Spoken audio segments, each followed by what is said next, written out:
இங்க ஹீரோ அவங்க அக்கா கூட அவங்க அப்பாவை ஒன்று சேர்க்கணும், அது மட்டும் இல்லாமல் அவங்க வாழ்ந்த ஊரை நல்லபடியாக முன்னேற்றணும்னு சொல்லிட்டு முடிவு எடுத்து அவங்க ஃப்ரெண்டு கிட்ட போய் ஹெல்ப் கேட்குறான். அவரும் ஹீரோவோட அக்கா கிட்ட விஜயநகரன்ற ஊர்ல ஏதோ ப்ராப்ளம் இருக்குன்னு சொல்லிட்டு புதுசாக சேர்ந்த இன்டர்ன் சொன்னால அதே நீ கவனிக்கல, அதை ஒழுங்கா போய் பாருன்னு சொல்லிட்டு அனுப்பிச்சு விட்டுருவாரு. இப்போ ரொம்ப வருஷம் கழிச்சு அந்த கிராமத்துக்கு வந்ததுனால அவங்க அப்பா கூட வாழ்ந்த நாட்கள்லாம் ஞாபகம் வர அதோடைய வேலையும் செய்ய ஆரம்பிக்கிறாங்க. அதோட ஹீரோவும் வந்து அந்த கிராமத்தில் செக் பண்ணி பார்க்கும்போது தான் அந்த கிராமத்தில் இருக்க யாருக்குமே செல்போன் யூஸ் பண்ண தெரியாதுன்னு தெரிய வருது. ஸோ எல்லாருக்கும் சொல்லிக் கொடுக்க ஆரம்பிக்க அதனாலே இந்த ஊரோட பிரசிடென்ட்டுக்கும் இவங்களுக்கும் பெரிய சண்டை வந்துடும். அவரையும் சமாளிச்சு இந்த ஊர் மக்களுக்கு எல்லாத்தையும் சொல்லி கொடுத்துருவாங்க. விஜயாவுக்கு ஹீரோ இதுக்கு முன்னாடி பார்த்தாலே பிடிக்காம இருந்திருக்கும். ஆனா இதெல்லாம் பண்ணதுனால ஹீரோ ரொம்ப பிடிக்க ஆரம்பிச்சிடும். இப்போ ஹீரோவும் உங்க மேல இருந்த கோவத்தினால தான் நான் அந்த மாதிரி பண்ணிட்டேன் சாரின்னு சொல்ல, அதுக்கு விஜயாவும் இந்த ஊரோட பேரை கேட்டதுனால தான் நான் கோவப்பட்டேன், உன் மேல எனக்கு எந்த கோவமும் இல்லைன்னு சொல்லிட்டு அவங்களும் சாரி சொல்றாங்க. அது மட்டும் இல்லாம இந்த கிராமத்து மேல எனக்கு எந்த கோவமும் இல்லை, இங்க வாழ்ந்த ஒரு ஆள் மேல தான் எனக்கு கோவம், நீங்க வந்த பிறகுதான் எனக்கு புரிய வந்துச்சுன்னு சொல்லுவா. இதை கேட்ட ஹீரோவும் அன்பா ஒருத்தர் நம்ம மேல இருக்கும்போது திடீர்னு கோவப்படுறாங்கன்னா ஏதாச்சும் ஒரு ரீசன் இருக்கும், கண்டிப்பா நீங்க யோசிச்சு பாருங்க, அவர் மேலேயும் உங்களுக்கு கோவம் இருக்காதுன்னு சொல்லிட்டு அனுப்பிச்சு விட்டுருவான்.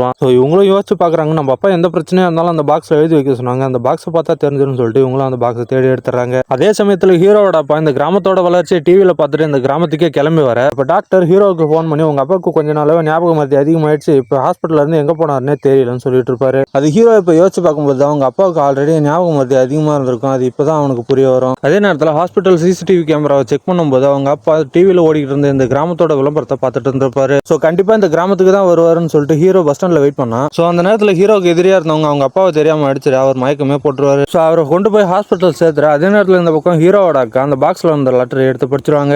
அப்பதான் அவளுக்கே புரிய வரும், தன்னோட அப்பா தன்னோட ட்ரீட்மெண்ட்டுக்கு காசு இல்லைன்னு சொல்லிட்டு தான் தன்னை வெறுத்த மாதிரி நடிச்சிருக்காருன்னு சொல்லிட்டு. அதனாலே அவரை போய் ஹாஸ்பிட்டலில் பார்த்து வருத்தப்பட்டு ரொம்ப கண் கலங்கி அழுவ ஆரம்பிச்சிருவா. இதை பார்த்த ஹீரோ தன்னோட அப்பா கூட தன்னோட அக்காவை சேர்த்து வச்சிட்டோன்னு மன நிம்மதியோட கிட்ட போனா அவங்க அப்பாவை ஹீரோவை பார்த்து நீ யாருன்னு கேட்டுருவாரு. இதை கேட்ட ஹீரோவை கண் கலங்கி அழுவ ஆரம்பிக்கிறார். இருந்தாலும் தன்னோட அப்பாவோட தன்னோட அக்காவை சேர்த்து வச்சுட்டுன்ற மன நிம்மதியோட அவங்க கூட யாரோன்ற மாதிரியே வாழ ஆரம்பிச்சிருவான்.